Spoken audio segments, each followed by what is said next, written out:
BFM Business, BFM Crypto, le club. Chaque jour, entre 16h30 en gros et 17h, le club BFM Crypto, en effet, nos experts pour vous éclairer sur cette thématique qui tente d'émerger, thématique blockchain et crypto. Ils viennent de nous rejoindre. Carl Toussaint Duvast, cofondateur de netinvestissement.fr, je vais arriver à le bien dire. Bonjour Carl. Bonjour Guillaume. Et fondateur de formacrypto.fr. Formacrypto.fr. Qu'est-ce que c'est que ça, Formacrypto? C'est le site par lequel il faut passer quand on veut se former à tout cet écosystème. Donc c'est un site qui fait de la formation et du e-learning, qui propose à tout le monde de se former et de découvrir cette nouvelle classe d'actifs. Ah, Valentin Demey a donc un nouveau concurrent. Face à vous, Valentin. Bonjour Valentin. Bonjour Guillaume. Journaliste pour Cryptost, qu'on est ravi de retrouver le mardi et le mercredi avec ses équipes. Et puis nos deux traders du mardi, Vincent Gann, analyste technique indépendant, et Xavier Fenot pour Interactive Trading. Bonjour messieurs. Bonjour Guillaume. Bonjour à tous. On est ravis de vous retrouver, d'autant que cette séance est une nouvelle fois très agitée, qu'on a besoin de vos lumières. On voit le Nasdaq reculer, messieurs, de 3,5% en ce moment. Net baisse à nouveau de ce Nasdaq qui reste bien fragile. Et le Bitcoin, à l'instant, passe sous les $29 000. Xavier, est-ce qu'on voit toujours une corrélation ou le retour d'une corrélation entre Bitcoin et Nasdaq aujourd'hui ? Alors ça se passe moins mal d'ailleurs sur le Bitcoin aujourd'hui que sur le Nasdaq, puisque finalement Bitcoin on vient tout juste de passer dans le rouge par rapport à la clôture de cette nuit, 1h du matin. Donc $29 000, vous l'avez dit, oui effectivement il y a toujours une corrélation entre le marché traditionnel et le marché des cryptos. Dans la mesure où on voit que les rebonds sont quand même relativement limités sur le marché traditionnel, il se passe à peu près la même chose sur le marché des cryptos. Donc on le sait, le marché des cryptos a pris un coup dans l'aile depuis une quinzaine de jours. Les rebonds donc c'est limité. On a un plafond de verre au-dessus de la tête qui s'abaisse progressivement, caractéristique est ce qu'on appelle une tendance baissière à court terme. Donc je rappelle les niveaux, 33 000, $34 000 sur le Bitcoin à reconquérir pour respirer un peu mieux, en tout cas au moins à court terme. Sur l'Ether, c'est l'équivalent, c'est 2200, $2300 à reconquérir. Pour le moment, on en est loin. Alors pour le moment, le marché ne sombre pas parce qu'on a toujours quand même sous les pieds un gros plancher en béton, les fameux 28 000, $30 000 sur le Bitcoin. C'est un peu plus difficile d'ailleurs sur le Bitcoin que sur l'Ether parce que lui, son plancher en béton qu'il a sous les pieds, c'est autour des $1 700 sur la capitalisation totale. Si on ouvre, justement, si on élargit notre horizon sur l'ensemble du marché des cryptos, l'équivalent donc des plus bas qu'on a réalisé l'été dernier, avant que le marché des cryptos s'envole, c'était 1 200 milliards de dollars et on y est justement. Donc pour le moment, pas de nouvelle panique, pas d'euphorie non plus. Je rappelle et j'en profite justement pour ouvrir une parenthèse parce que si on prend depuis une dizaine de jours dans le top 100 des plus grandes cryptos, on prend par exemple FTM qui a fait x2 en 10 jours. Ça peut paraître énorme, mais en même temps, si on confère et si on se réfère à l'analyse technique, ça ne remet pour autant la tendance baissière qu'on a à court terme. On utilise pour ça notamment des moyennes mobiles, en l'occurrence une moyenne mobile à 20 jours. Donc un x2, finalement, même une crypto qui fait x2 en 10 jours, c'est pas suffisant pour remettre en cause, on va dire plus largement, une psychologie de marché globale. Et d'autant plus que le marché a tendance à se souvenir du court terme. Donc là, on est depuis une dizaine de jours finalement dans un petit range qui a malheureusement plus de chances d'aboutir à une sortie par le bas parce que le marché se souvient justement qu'à court terme, on vient effectivement d'en haut d'une tendance baissière. Donc on a plus de chances que les tendances se poursuivent que l'inverse. Donc pour le moment, c'est vrai que c'est difficile de travailler ce marché. On essaye de travailler avec son alt. Bitcoin fait plus 4, moins 3, plus 4. C'est toujours plus rapide et violent sur les alts. Donc oui, on a marqué un point d'arrêt avec ces liquidations il y a 10 jours, mais c'est pas suffisant pour changer de psychologie de marché pour le moment. Il faut laisser encore un peu de temps justement aux funambules de rejoindre de l'autre côté pour traverser cette épreuve. Funambule, en espérant qu'ils ne tombent pas ou qu'ils ont au moins un filet. Est-ce qu'à votre avis aussi, Vincent, le Bitcoin et puis on suit aussi l'Ether, le Bitcoin et l'Ether ont plus de risques de toucher, de crever par le bas leur récente fourchette de variation, plutôt par le bas que par le haut? Oui, cher Guillaume, déjà bonjour à tous. Je suis tout à fait d'accord avec ce que vient de dire Xavier. J'ai pas grand-chose à rajouter, c'était parfait. Non, effectivement, aujourd'hui, c'est même encore presque un petit miracle que ça tienne.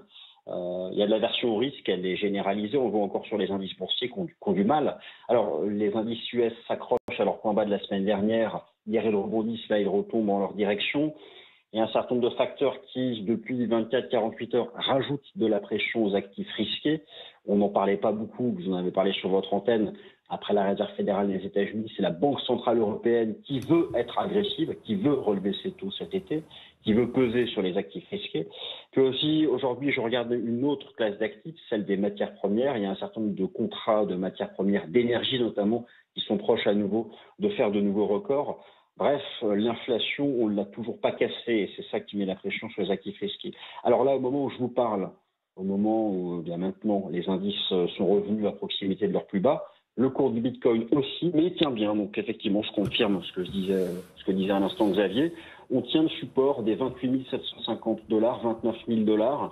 Cette espèce de plancher qui, s'il était rompu, ferait décrocher le marché non seulement à 25 000 $, mais en direction des 20 000. Les 20 000, vous savez, c'est l'ex-record historique, c'est le niveau de prix que beaucoup attendent, dont certains rêvent depuis longtemps. Alors, je ne sais pas si leur rêve sera exaucé. Mais donc, en tout cas, sur la séance du jour, je trouve qu'il y a à nouveau une relative résilience du marché crypto par rapport à l'environnement des actifs risqués. Et effectivement, du côté des alts, il y a des bons comportements. Donc voilà, le marché crypto n'a pas dit son dernier mot et le contexte est quand même archi agressif. Merci à tous les deux. Vincent Gann, analyste technique indépendant, et Xavier Fenot pour Interactive Trading. On rappelle qu'il faut investir sur ce marché très spéculatif, que l'argent dont on n'a pas besoin. C'est aussi ce que Chine a répété la Banque Centrale Européenne, dont on se demande si c'est vraiment le rôle. D'ailleurs, elle s'exprime à nouveau aujourd'hui, la BCE, sur sa vision des cryptoactifs. Valentin, qu'est-ce qu'elle nous dit de nouveau, la BCE, aujourd'hui ? Elle sort un rapport, elle sort en tout cas une note qui effectivement une nouvelle fois attaque le marché des cryptos, attaque le secteur des cryptos. On a vu hier effectivement cette petite attaque supplémentaire de Christine Lagarde qui dit que les crypto-monnaies ne valaient rien. Et aujourd'hui, il y a une nouvelle note qui sort qui s'appelle « Décrypter les risques pour la stabilité financière sur les marchés des cryptoactifs ». Il y a quelques années, il y a quelques mois, la BCE supprimait totalement ça de son scope. Elle disait qu'il n'y avait aucune raison que les crypto-monnaies menacent la stabilité financière de l'Europe et de l'euro. Ça change un petit peu. Et pourquoi ? Parce que la Banque Centrale Européenne, par la voix de Christine Lagarde, appuie sur 2 points. Déjà, elle condamne un petit peu les plateformes qui proposent des leviers jusqu'à x125 aux utilisateurs, qui sont effectivement un danger. Oui. Mais plus surprenant, et en même temps, avec les récents événements de la finance décentralisée, du perte du rapport avec le dollar de l'UST qu'on a suivi à nombreuses reprises sur le plateau, elle pointe aussi la finance décentralisée comme une menace parce qu'il pourrait y avoir porosité cette fois-ci entre la classe d'actifs des crypto-monnaies et celle de la finance dite traditionnelle. Alors, qu'est-ce que dit exactement ce rapport ? Eh bien, elle demande très clairement aux plateformes DeFi qui imitent, dit-elle, les services financiers traditionnels, qui ferait mieux donc de s'assurer qu'elles soient conformes à la réglementation financière européenne existante avant d'offrir leurs services aux clients de l'Union européenne. Et le rapport, cette note même, termine même en demandant à ce que le fameux projet de règlement MiCA s'accélère pour garantir une application dans les meilleurs délais, alors que en face, les participants de cette industrie souhaitent justement que la finance décentralisée ne soit pas dans le règlement MiCA pour ne pas trop la pénaliser. Donc il y a vraiment une nouvelle pression de la part de la Banque Centrale Européenne sur cette classe d'actifs. Nouvelle alerte de la BCE qui, c'est vrai, doit aussi viser la stabilité financière. La BCE qui s'inquiète peut-être d'ailleurs du nombre d'investisseurs en crypto, puisque c'est elle-même qui nous dit dans une étude, un rapport aussi publié aujourd'hui, que combien d'Européens ont investi en crypto ? 10%, environ 10%, et je crois que 20% environ de ces 10% donc ont mis plus de 15 000 € ou possèdent un patrimoine de plus de 15 000 € dans les cryptos, donc ça commence à faire beaucoup. Ça commence à faire beaucoup. Hier, Christine Lagarde a expliqué que les cryptos ne valent rien.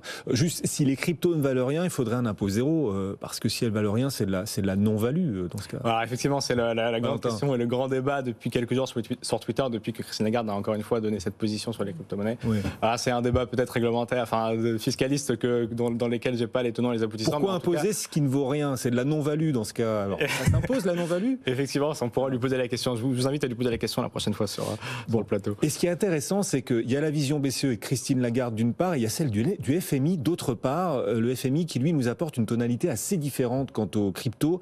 Kristalina Georgieva, la directrice générale du FMI, exhorte à ne pas abandonner toutes les cryptos après le crash de Terra il y a une dizaine de jours. Et c'est même une vision totalement différente. Et là, c'est dans le cadre de Davos que le FMI nous fait part effectivement de cette... nous implore de ne pas retirer de l'importance de ce monde. Donc c'est vraiment totalement différent de ce que nous dit la BCE, ne pas retirer l'importance de ce monde car, dit-elle, il offre à tous un service plus rapide, des coûts beaucoup plus bas et une plus grande inclusion, mais seulement si nous séparons les pommes des oranges et des bananes. Donc effectivement là c'est clairement une allusion à ce qui s'est passé il y a quelques semaines avec l'UST de Terra, qui était peut-être un produit mauvais, mais il ne faut pas condamner tout le marché de la même manière. C'est ce que demande en tout cas le FMI. pour ne pas rater ce virage qui est en train de se faire avec la crypto-monnaie. Pourquoi le FMI endosse-t-il ce rôle de défenseur des cryptos Eh bien parce qu'il y a de plus en plus de services, tout simplement des institutionnels. On a vu que de plus en plus de banques utilisent ces services, que ce soit directement pour les proposer à leurs clients ou que ce soit pour utiliser la technologie sous-jacente, je vais y arriver. Donc effectivement, il ne faut pas condamner en disant attention, il y a un stablecoin algorithmique qui a perdu son rapport avec l'euro, qui a effectivement secoué et fait perdre beaucoup d'argent aux investisseurs, mais ce n'est pas tout. C'est pas ça le marché des crypto-monnaies, ce n'est pas que ça, donc il faut bien différencier les deux. Donc c'est le rôle du FMI de nous attirer le regard sur ça en disant attention, c'est pas tous les mêmes. Oui, c'est ça, il faut plutôt que de bannir les cryptos, essayer d'éduquer ceux qui souhaitent y investir en leur apprenant à séparer les pommes et les oranges, comme dit la directrice générale du FMI. C'est ce qu'on essaie de faire tous les jours dans le club BFM Crypto d'ailleurs, Valentin. Exactement, et aussi de réguler, mais convenablement, et ne pas laisser de produits mauvais tout en n'interdisant pas la nouvelle vague qui se met en place. La pédagogie et les réponses aux questions que vous pouvez nous envoyer régulièrement sur notre site bfmbusiness.com. Karl aussi a reçu pas mal de questions avec son nouvel outil de formation dont on peut rappeler le nom, Karl. Formatcrypto.fr. Formatcrypto.fr, voilà, cette question que Jimmy vous a envoyée notamment. Quelle est la différence entre un token et un coin? Alors puisqu'on est là pour faire de la pédagogie, on va essayer de lui répondre. Token, coin, c'est quoi la différence? Alors c'est une bonne question de Jimmy parce que c'est un terme, ce sont des termes qu'on utilise et qu'on galvaude un peu finalement, parce qu'on en fait un amalgame des deux, mais il y a une petite différence pour les personnes attachées à la précision. Quand on parle d'un coin, on parle d'une crypto qui est attachée à une blockchain. Par exemple, le Bitcoin, c'est la crypto de la blockchain Bitcoin. Et dans ces cas-là, on peut parler d'un coin. C'est le cas également de l'Ether, qui est la crypto de la blockchain Ethereum, qui est le RC20. De l'autre côté, les tokens sont toutes les crypto-monnaies qui font appel à des blockchains qui ne sont pas les leurs. Exemple, Tether, par exemple, qui est un stablecoin, qui lui travaille sur la blockchain Bitcoin, mais ne passe pas par la blockchain Tether qui n'existe pas. C'est un stablecoin qui est en fait un token. Donc c'est une petite subtilité de langage. D'ailleurs, j'en profite. Quand on parle de Bitcoin avec un B majuscule, on parle de la blockchain. Quand on parle de Bitcoin avec un B minuscule, on parle de la crypto-monnaie. Je ferme la parenthèse, mais voilà, pour les fins gourmets de la précision, B majuscule, B minuscule, valable pour l'Ether, c'est la même chose. E majuscule, on parle de la blockchain. Oui, la blockchain, c'est Ethereum, je crois. Ethereum qu'on appelle le RC20, qui est la techno derrière, et la crypto qui va avec, c'est l'Ether, l'ETH. Bah voilà, dont normalement la sortie est prévue, la mise à jour, le surge est prévu cet été, c'est ce qu'a dit Vitalik dernièrement. Question de Sébastien, j'ai entendu parler des SBT. Alors SBT, c'était à l'école, ça, Sciences et Vie de la Terre. Là maintenant, c'est les SBT, les Soulbound Tokens. Qu'est-ce que c'est que ça? Moi, je pense, Guillaume, qu'on n'a pas fini d'entendre parler des Soulbound Tokens. Je ne sais pas ce que tu en penses. Valentin sourit. Vous nous expliquerez pourquoi. C'est un NFT. Ouais. Tu diras après, ça m'intéresse d'avoir ton avis. Les Soulbound Tokens sont des NFT, mais qui ont la particularité de ne pas être transmissibles. Je traduis en 2 secondes. Soulbound, on pourrait le traduire par la limite de l'âme.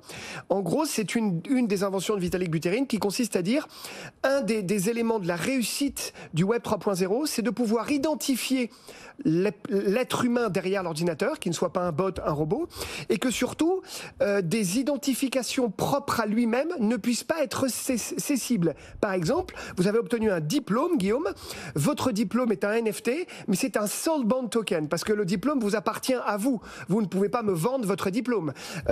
Votre examen médical ou votre dossier médical est un soulbound token.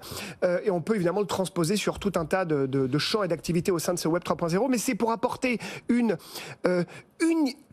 identité unique à l'utilisateur et notamment pour apporter davantage de transparence à ce qui peut parfois en manquer, un peu d'opacité sur est-ce que derrière l'ordinateur c'est un robot ou un être humain. Ce Soulbound Token est un NFT qui va venir mettre de l'humain dans ce Web 3.0 qui par essence est décentralisé. Ouais, c'est vous quoi, c'est ça. Le SBT c'est vous, c'est moi. Individuellement. Oui, et donc on ne peut pas vous tricher, on ne peut pas se tricher soi-même. Ouais, voilà.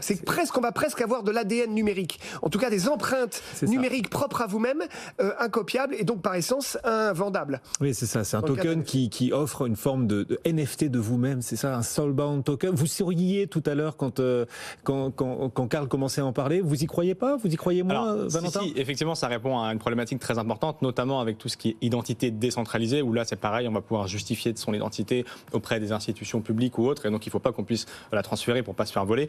Par contre, je suis un peu sceptique sur le nom en fait du token parce que je vois déjà le packaging parfait pour les prochains vendeurs de miracle ou autre chose un peu bizarre sur les réseaux sociaux pour le prochain marché haussier qui nous attend. Donc je vois tout le packaging parfait pour avoir des dérives assez amusantes. Ils sont pragmatiques en marketing, les Américains. Je suis d'accord avec toi. Mais on regardera, c'est bien. Derrière, je pense qu'il y a une profondeur sur la volonté de ce Web 3.0 d'aller vraiment personnifier l'utilisateur. Victor nous écrit, est-ce le bon moment pour rentrer sur le marché ou faut-il attendre? Ça, c'est une sacrée question. C'est la question habituelle. Hein. Ouais. Moi, Guillaume, j'utilise souvent cette métaphore. On en parlait au début de notre conversation. Quand Amazon a fait son IPO, c'était coté $16. C'est monté à $160 et c'est tombé à $6.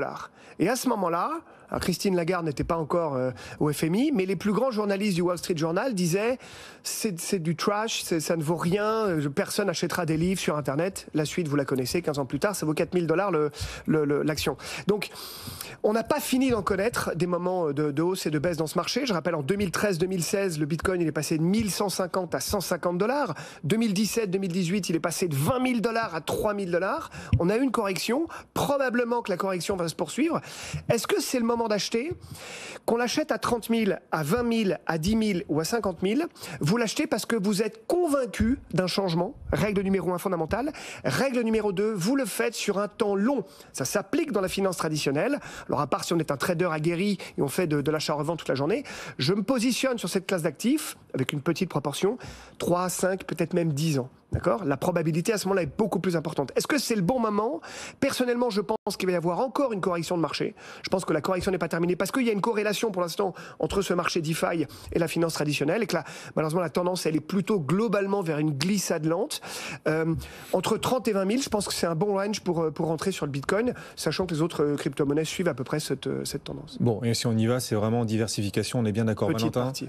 Sur là-dessus, est-ce le bon moment d'investir en crypto? Bon, nos analystes techniques nous disaient on peut percer par le bas. En l'occurrence, encore la fourchette de variation dans laquelle on évolue, on n'a peut-être pas encore vu les plus bas sur ces cryptos. Donc là, le conseil, c'est quoi? Ceux qui nous suivent, c'est si on y va très progressivement et c'est vraiment en diversification. Voilà. C'est certainement de la diversification, mais c'est aussi ne pas y aller en une seule fois, comme on le dit souvent. Il faut y aller en plusieurs fois et effectivement sur des plus hauts qui étaient à près de $70 000 il y a quelques mois, ça commence à être à moins 50% d'un marché global, un point d'entrée qui probablement sur un moyen terme ne sera pas dommageable pour l'investisseur. Ce monde crypto, il est encore à l'état de roche en fusion, de magma, mais il tend à dessiner un nouveau paysage. PayPal, par exemple, ça fait partie de ces petits signaux qu'on suit quand même, ces petits cailloux que nous envoie que le marché. PayPal fait un pas vers l'inclusion des cryptos. Il cherche à englober tous les services liés aux crypto-monnaies et à la blockchain. Désormais, c'est un pas en avant important.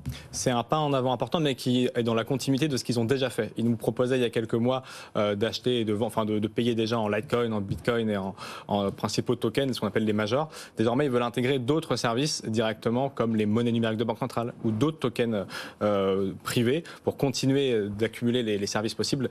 Et surtout, ils nous rappellent et nous informent, si on était passé à côté de l'info, qu'ils vont créer leur propre stablecoin pour là aussi continuer d'apporter de la stabilité à l'industrie et de payer de manière plus rapide. Et ça rejoint en fait ce que disait le FMI sur les bons services, de continuer à avoir plus d'inclusion et de rapidité dans les transactions. Ouais, on voit eBay de son côté qui se lance et qui crée une plateforme dans les NFT en effet. Bon, ça avance.